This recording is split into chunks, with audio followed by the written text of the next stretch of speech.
Plus de 3 millions de nos francs, c'est le montant des kits sanitaires et alimentaires remis à 35 auto-entrepreneurs. C'est un soutien du ministère de l'Emploi et de la Protection sociale en cette période de crise sanitaire. Dangui. 35 promoteurs intervenant dans les secteurs d'activité tels que le transport et la restauration sur les 130 encadrés par les services du ministère de l'Emploi et de la Protection sociale sont durement frappés par la crise sanitaire. Entre autres conséquences, près d'1 millier d'emplois dans ces secteurs sont déjà menacés. Nous sommes frappés vraiment de plein fouet. Abidjan étant isolé, confiné, nous ne pouvons pas circuler. C'est un coup de soulagement.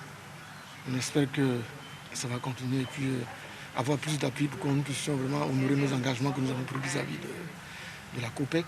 Ce jeudi, le ministère de l'Emploi et de la Protection sociale leur a remis des kits sanitaires et alimentaires d'une valeur totale de plus de 3 millions de nos francs. Un soulagement pour ces auto-entrepreneurs qui attendent par ailleurs la mise en œuvre de la stratégie du gouvernement qui leur permettra de rebondir.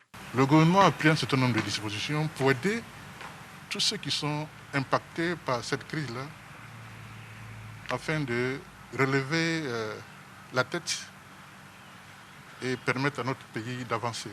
Il y a un certain nombre de tests majeurs qui ont été pris pour la mise en place des fonds de soutien aux grandes entreprises, un fonds pour le secteur informel, pour les PME, un fonds de solidarité, ainsi de suite. Et tous ceux qui sont sur le territoire national, je pense que qui sont impactés par cette crise vont bénéficier de ce fonds. Selon les autorités, la mise en œuvre de ce fonds de soutien économique, social et humanitaire fait l'objet de tests réglementaires en vue de leur opérationnalisation dans l'urgence du moment.